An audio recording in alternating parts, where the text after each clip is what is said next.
Alors, ce matin, nous allons lire dans l'Évangile selon Jean, Jean au chapitre 21.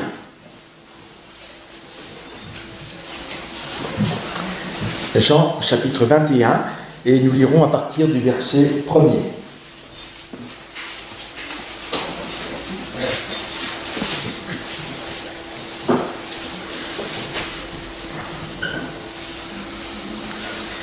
Après cela, Jésus se montra encore aux disciples sur les bords de la mer de Tibériade. Et voici de quelle manière il se montra. Simon-Pierre, Thomas, appelé Didyme, Nathanaël de Cana en Galilée, les fils de Zébédée et 2 autres disciples de Jésus étaient ensemble. Simon-Pierre leur dit : « Je vais pêcher. » Ils lui dirent : « Nous allons aussi avec toi. » Ils sortirent et montèrent dans une barque. Et cette nuit-là, ils ne prirent rien. Le matin étant venu, Jésus se trouva sur le rivage. Mais les disciples ne savaient pas que c'était Jésus. Jésus leur dit : « Enfants, n'avez-vous rien à manger ?» Ils lui répondirent : « Non. » Il leur dit : « Jetez le filet du côté droit de la barque, et vous trouverez. » Ils le jetèrent donc, et ils ne pouvaient plus le retirer à cause de la grande quantité de poissons. Alors, le disciple que Jésus aimait dit à Pierre : « C'est le Seigneur. » Et Simon-Pierre, dès qu'il eut entendu que c'était le Seigneur, mit son vêtement et sa ceinture, car il était nu, et se jeta dans la mer. Les autres disciples vinrent avec la barque, tirant le filet plein de poissons, car ils n'étaient éloignés de terre que d'environ 200 coudées. Lorsqu'ils furent descendus à terre, ils virent là des charbons allumés, du poisson dessus et du pain. Jésus leur dit : « Apportez des poissons que vous venez de prendre. » Simon-Pierre monta dans la barque et tira à terre le filet plein de 153 grands poissons. Et quoiqu'il y en ait tant, le filet ne se rompit point. Jésus leur dit : « Venez, mangez. » Et aucun des disciples n'osait lui demander : « Qui es-tu ?» sachant que c'était le Seigneur. Jésus s'approcha, prit le pain et leur en donna. Il fit de même du poisson. C'était déjà la 3e fois que Jésus se montrait à ses disciples depuis qu'il était ressuscité des morts. Amen. C'est un grand miracle que celui de cette 2e pêche miraculeuse. Je dis la 2e pêche miraculeuse parce qu'il y en a une qui est mentionnée dans l'Évangile selon Luc, qu'on appelle la première, Luc chapitre 5. Mais au travers de ce miracle, de la 2e pêche miraculeuse, nous percevons ce matin que le désir du Seigneur, c'est de nous bénir. Le désir du Seigneur, c'est de nous remplir, de nous faire connaître une vie d'abondance au plan spirituel. Et c'est bon, à partir de là, de regarder de très près ce qui est écrit dans ce chapitre 21 de l'Évangile selon Jean, parce que dans ces 14 versets que nous avons lus ce matin, se trouvent les circonstances précises au cours desquelles Jésus a donné sa bénédiction. Donc, si nous réalisons le contenu de ce récit du même coup, ça va nous aider à chercher la bénédiction de Dieu et à l'obtenir. Parce que la bénédiction de Dieu, elle a des circonstances. Et la première circonstance, nous l'avons lu au verset 1er, Jésus se montra encore aux disciples. Dans la version seconde 1910, c'est dit « Jésus se manifesta encore aux disciples ». Et dans le texte original de l'Évangile selon Jean, le texte grec, le verbe signifie même « se révéler ». Jésus se révéla encore aux disciples. Déjà, nous voyons là une première circonstance qui a permis la bénédiction de Dieu ce jour-là. C'est que Jésus aime à se manifester au milieu de nous. Jésus ne veut pas rester caché. Souvenez-vous, au cours de son ministère, lorsqu'il a quitté les frontières d'Israël pour se rendre dans le territoire de Tyr et de Sidon, il est entré dans une maison et la Bible nous dit qu'il désirait que personne ne le sache, mais il ne put rester caché. Je suis toujours admiratif devant certains versets de la parole de Dieu comme celui-là. Oui, c'est vrai que le Seigneur ne peut pas rester caché. Il ne peut pas, à cause de son amour, à cause de la grâce qu'il désire répandre sur nos vies. Et ce matin, vous avez tout lieu de croire, mes frères et sœurs et mes amis, que Jésus désire se manifester à votre égard.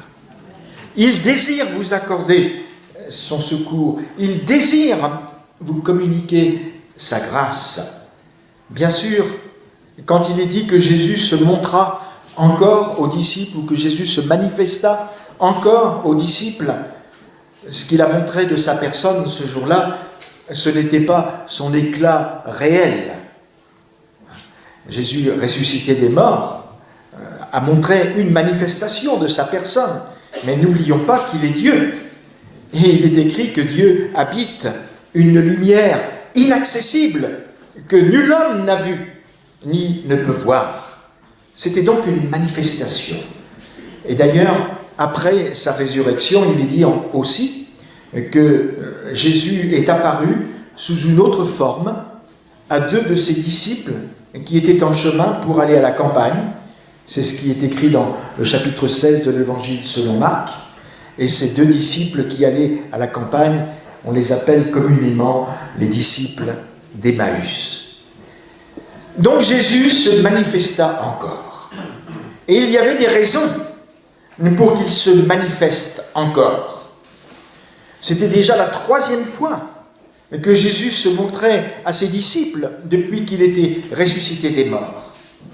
Et quand on lit le chapitre précédent, le chapitre 20 de l'Évangile selon Jean, on apprend même que Jésus a soufflé sur ses disciples en leur disant « Recevez le Saint-Esprit ».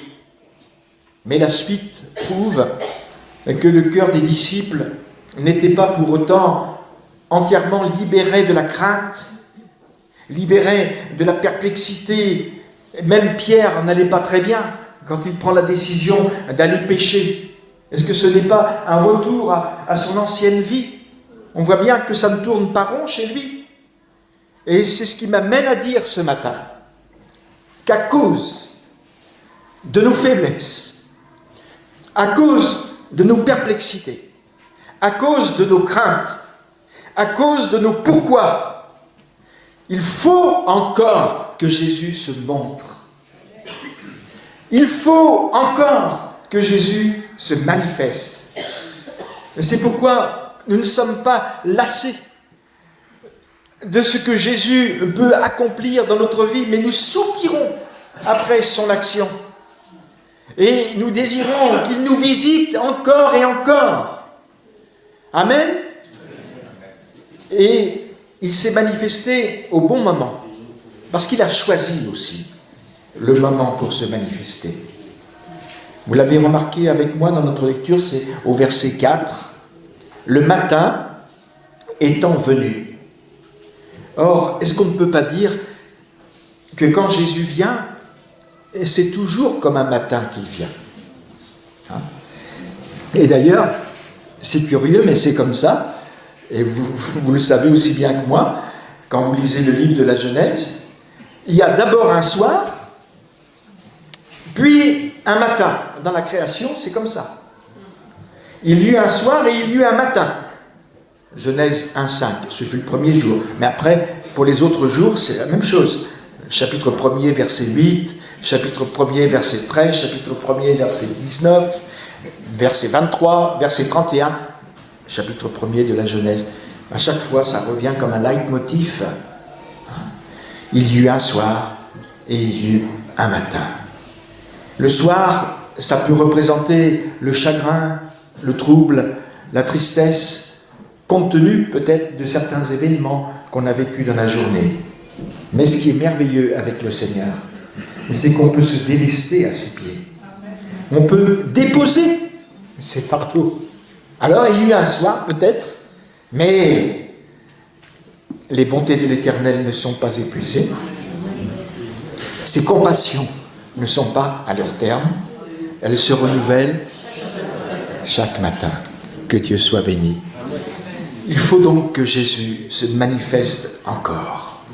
Et parmi les circonstances de cette glorieuse bénédiction, ce jour-là, il y a le fait que Jésus se trouvait sur le rivage.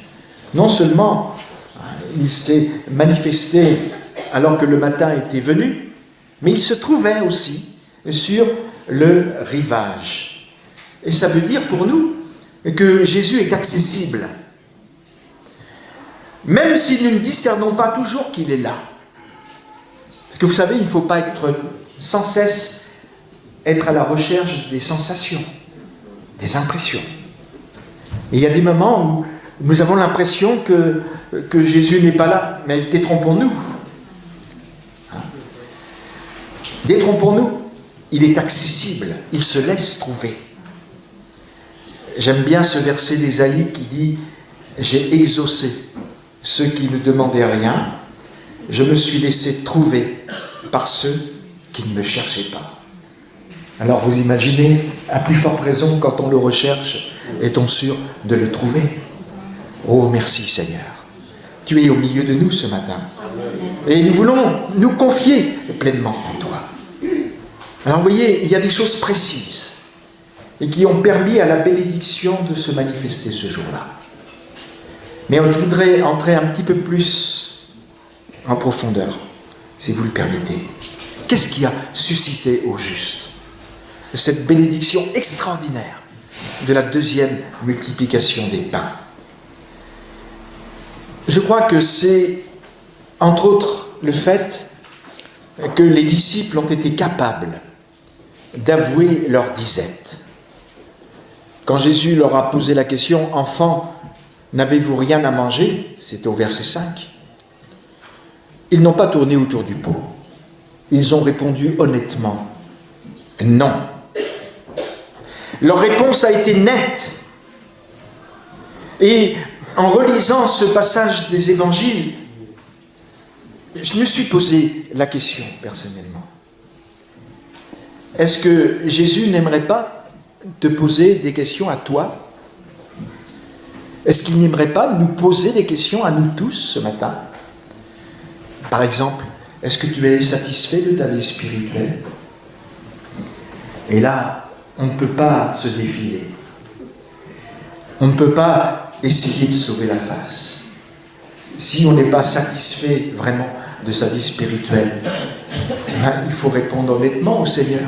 Seigneur, oui, tu me poses la question, mais non, je ne suis pas satisfait de ma vie spirituelle. J'ai envie qu'elle aille de l'avant. J'ai envie de progresser. J'ai envie de grandir dans la foi. J'ai envie de te plaire encore davantage. J'ai envie d'apprendre à renoncer à moi-même. Ah Seigneur, j'ai encore du chemin à parcourir. Et il y a d'autres questions que le Seigneur pourrait nous poser. Est-ce que tu es baptisé dans le Saint-Esprit? Si on n'est pas baptisé dans le Saint-Esprit, il faut le dire au Seigneur. Ben non Seigneur, je ne suis pas baptisé du Saint-Esprit, mais je compte toujours sur toi pour que tu me permettes d'accéder à cette expérience bénie. Oui Seigneur, j'ai envie de la plénitude du Saint-Esprit. Donc vous voyez, il faut savoir reconnaître ce qui nous manque. Et ça, c'est toujours les prémices de la bénédiction de Dieu. Être capable d'avouer nos lacunes, être capable d'avouer nos manques, être capable d'avouer notre disette. Bien sûr, il ne s'agit pas de dire non, Seigneur, je ne suis pas satisfait, non, pour le plaisir de rester humble. Non, non, mais il faut parler en vérité au Seigneur et dire les choses telles qu'elles sont. C'est marquant de lire, par exemple, dans le livre des Actes des Apôtres, lorsque Paul est à Éphèse, la question qu'il a posée aux Éphésiens. Avez-vous reçu le Saint-Esprit quand vous avez cru? Et là, on assiste au même phénomène. Ils ont été honnêtes dans leur réponse. Oh, nous n'avons même pas entendu dire qu'il y a un Saint-Esprit. Mais voyez-vous, le Seigneur aime ce type d'honnêteté. Il aime que nous lui parlions comme cela, un langage franc, transparent. Et c'est une base pour la bénédiction qu'il va nous accorder ensuite. Amen. Maintenant, parmi les autres circonstances de la bénédiction, il y a celle-ci. Ils ont accepté de jeter le filet. Et le filet, ils l'ont jeté du bon côté. Je reviendrai là-dessus dans quelques instants. Mais déjà, le fait qu'ils aient jeté le filet, c'est significatif. Le filet, qu'est-ce que c'est? C'est l'image de notre cœur. L'image de notre cœur dans son aptitude à recevoir quelque chose de Dieu. Un filet, normalement, c'est pour attraper du poisson. Donc le filet par lui-même n'est rien, mais il devient quelque chose quand il peut être rempli. Et il faut que le filet soit toujours en état de recevoir des poissons. Parce que, vous le savez comme moi, un filet, ça peut être troué. Et ça peut être abîmé. Et le poisson, il passe au travers des mailles. Et pour ce qui est de notre cœur, c'est exactement la même chose. Un cœur humain, c'est fragile. Un cœur humain peut souffrir, peut pleurer, peut être déçu, peut être même endurci. Et il faut le reconnaître, je parle pour moi aussi. Il y a des moments où nous ne sommes pas en état de recevoir les bénédictions de Dieu. On est trop préoccupé, voyez-vous, trop préoccupé par les soucis du ciel. On est trop hanté par les épreuves de la vie. Et il y a des moments, même si on se trouve dans une réunion comme celle-ci, où le Saint-Esprit agit avec puissance, il y a des moments où on ne participe pas à la joie des autres. On ne participe pas au ressenti des autres qui nous entourent. Parce qu'on est tout le temps en train de penser à nos problèmes. Donc un cœur humain, c'est fragile. Et avant même de pouvoir recevoir quelques bénédictions de la part du Seigneur, il faut que le Seigneur effectue des réparations. Et je dis merci Seigneur parce que il est écrit que tu guéris les cœurs. Voilà, les cœurs brisés. Oui, il guérit les cœurs brisés. Les pêcheurs professionnels, ils passent beaucoup de temps à raccommoder leur filet. Ils passaient. Bon, maintenant, c'est vrai qu'on a des techniques beaucoup plus sophistiquées, beaucoup plus modernes. Mais quand même, c'est nécessaire de raccommoder les filets. Alors, ils ont jeté le filet et ils l'ont jeté du bon côté. C'est ce que je vous ai dit tout à l'heure. Je reviendrai là-dessus. Du bon côté. Quel est le bon côté normalement? Que Jésus a dit, jetez le filet du côté droit de la barque. Mais vous croyez que c'est le côté droit qui est le bon côté humainement parlant? Non. J'ai ajouté humainement parlant. Le bon côté, humainement parlant, c'est le côté gauche. Pourquoi? Parce que le pêcheur, il s'appuie sur sa droite pour lancer le filet du côté gauche. Et vous savez, le mot droite, la droite, ça a donné un autre mot en français qu'on appelle dextérité. Dextérité. L'habileté qui vient de la main droite. Et là, le Seigneur a quand même quelque chose à nous apprendre. Si nous voulons sa bénédiction ce matin, il faut que nous arrêtions de nous reposer sur notre dextérité. Il faut que nous arrêtions de nous reposer sur notre savoir-faire. sur notre habileté. C'est pour ça que le Seigneur dit, jetez du côté droit. C'est beaucoup plus dur pour les pêcheurs professionnels de jeter le filet du côté droit. Mais au moins, ils savent qu'ils ne peuvent pas s'attendre à eux, mais qu'ils doivent s'attendre entièrement au Seigneur. Parce que c'est quand même une tendance de l'être humain à s'appuyer sur sa propre force.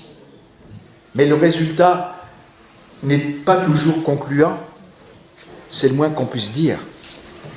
Je vais vous donner un exemple biblique.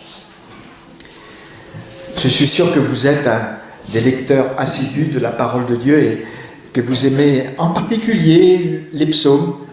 Parce que c'est souvent comme ça, dans les églises, les personnes, avec raison d'ailleurs, aiment les psaumes.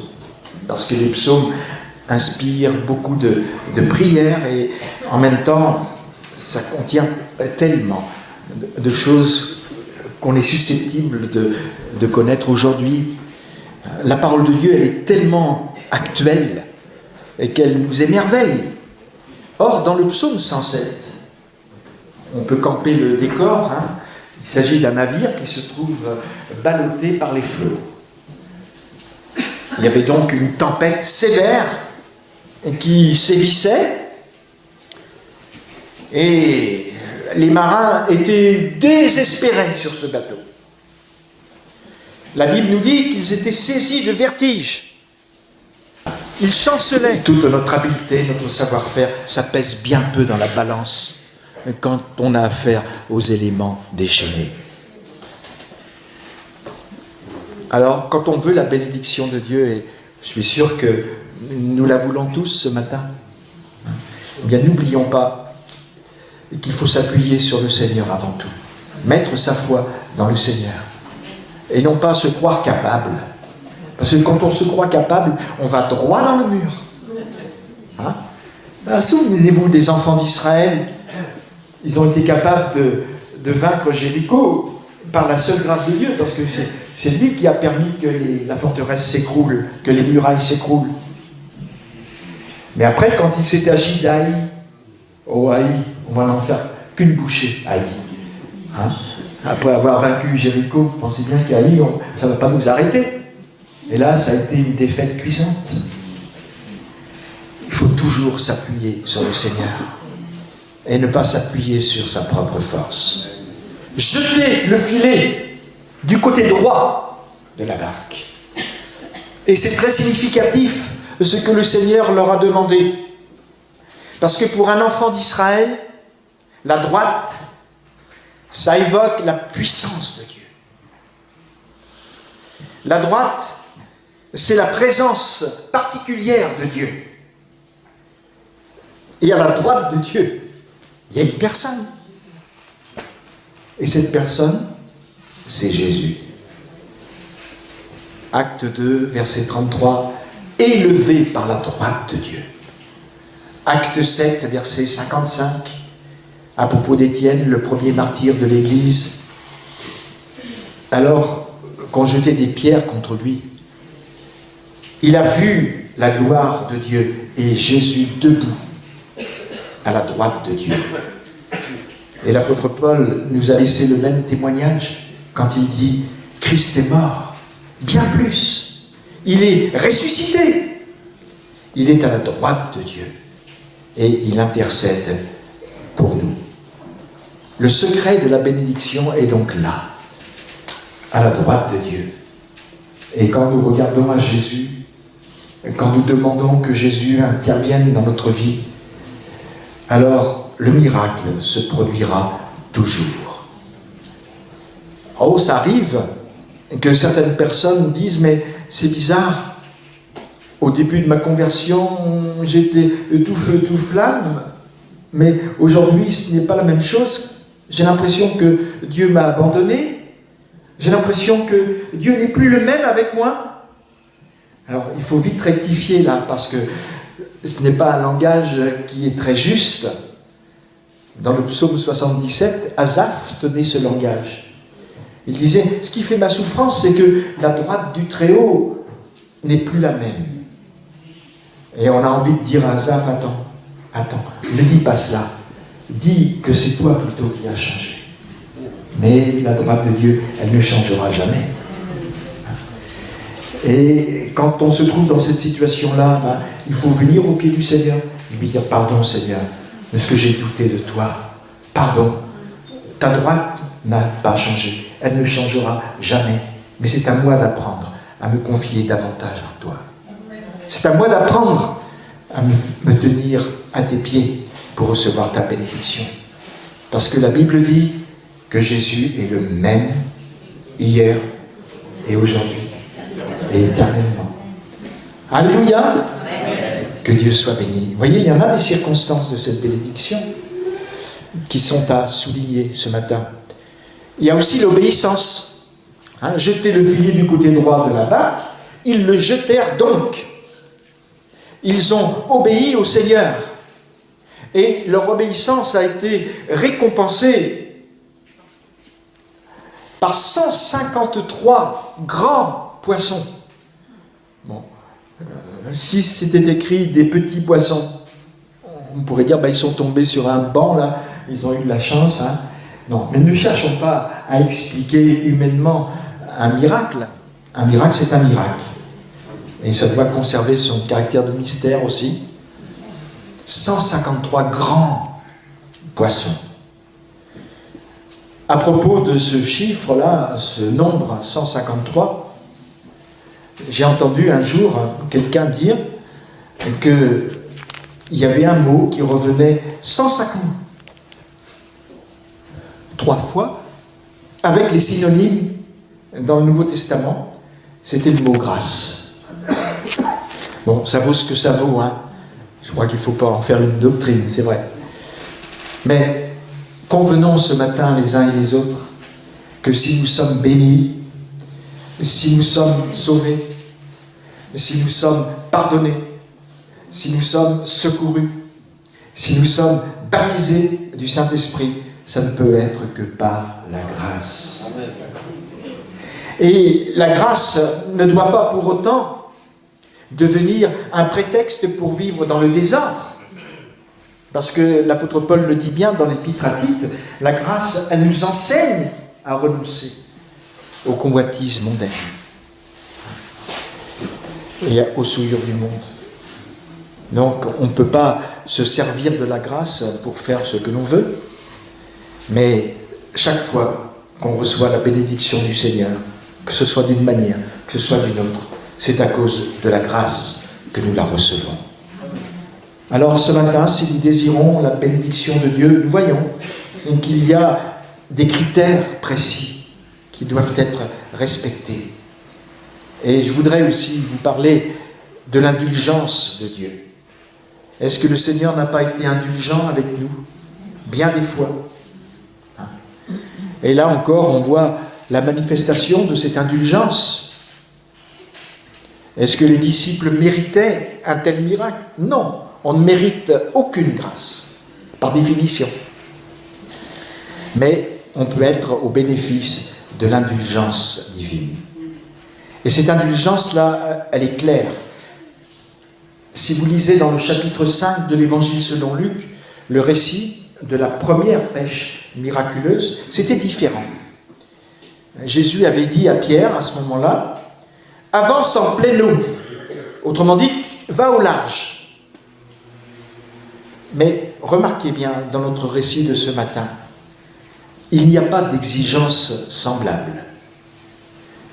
Puisque nous l'avons lu au verset 8, il n'était éloigné de terre que d'environ 200 coudées. On n'était pas au large là.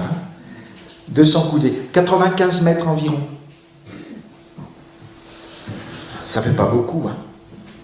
Il n'était éloigné de terre que d'environ 200 coudées.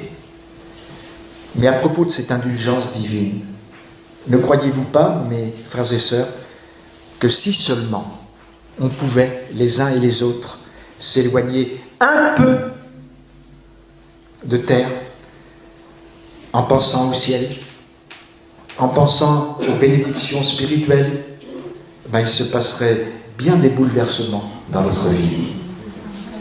Mais c'est que souvent, dans la vie de tous les jours, pris par la vitesse de nos actions, pris dans le contexte de la vie moderne, nous ne pensons pas suffisamment au ciel, nous ne pensons pas suffisamment à Jésus. Nous ne prenons pas suffisamment le temps de lire sa parole. Et pourtant, les bénédictions spirituelles, elles partent de petites choses. Il y a le « crois seulement » que le Seigneur a dit à Jairus. « Crois seulement ». Ne cherche pas des complications. Ne cherche pas des choses très grandes, très relevées. Mais crois seulement. Et tu vas voir que le Seigneur va agir en ta faveur. Ce n'est pas compliqué. On voit la même chose avec la femme atteinte d'une perte de sang. Si je puis seulement toucher ses vêtements, je serai guéri. Ce n'était pas grand-chose, mais elle avait pris cette décision dans son cœur. Et quand elle s'est frayée un chemin au milieu de la foule, et qu'elle a touché le bord des vêtements de Jésus, la guérison est intervenue tout aussitôt. Et la force de Jésus est passée dans tout son être pour lui communiquer la guérison. Merci Seigneur. Oui, j'ai envie ce matin de m'éloigner un petit peu plus de terre, de ne pas rester rivé aux choses de la terre, de ne pas penser uniquement aux choses de la terre, à ce que je vais faire dans quelques semaines, mais penser plus à toi et passer plus de temps en ta présence. C'est le secret aussi de la bénédiction de Dieu. Amen. Et puis il y a eu aussi la fidélité de Dieu. Ça mérite d'être souligné ce matin. Pour que cette bénédiction ait lieu, il y a eu cette fidélité de Dieu.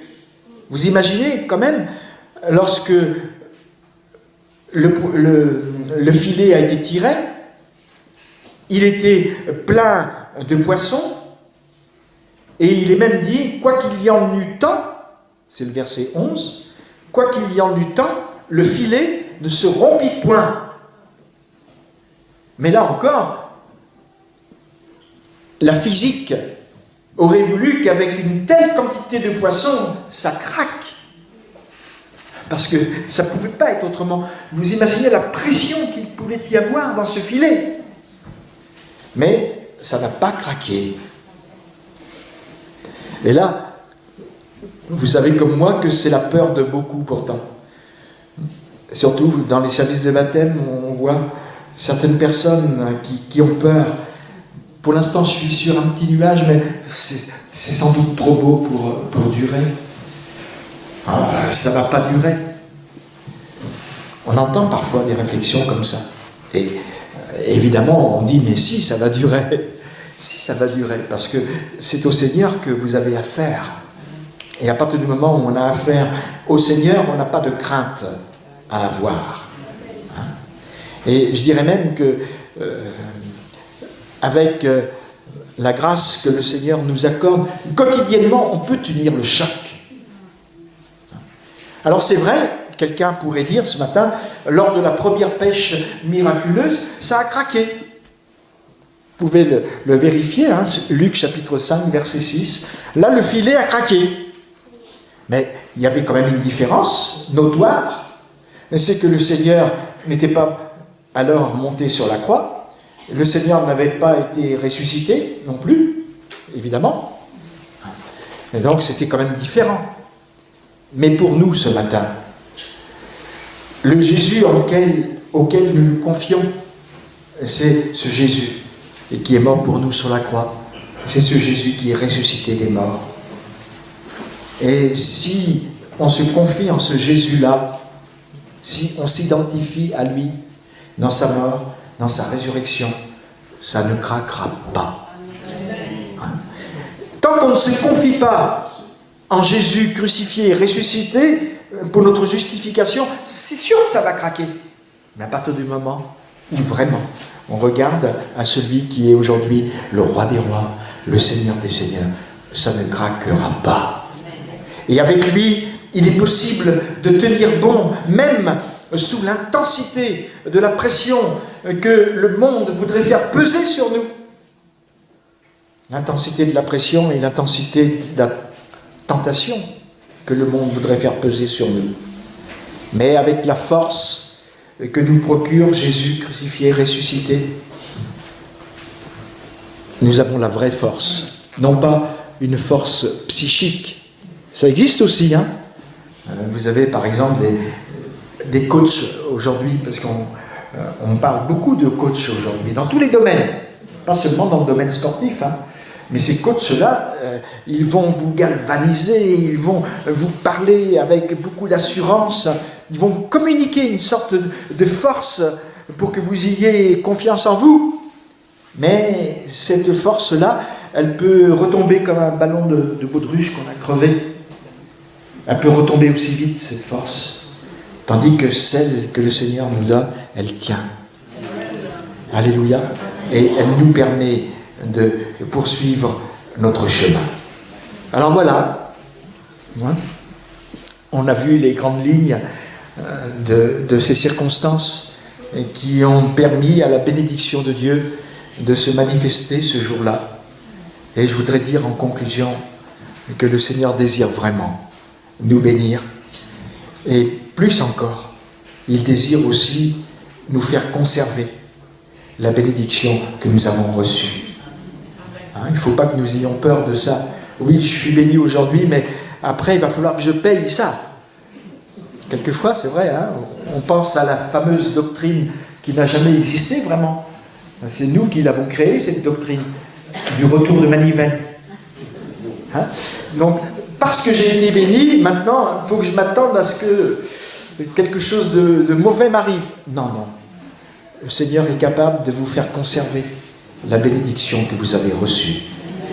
L'apôtre Paul disait à Timothée, ça sera ma dernière parole pour ce matin, garde le bon dépôt par le Saint-Esprit qui habite en nous.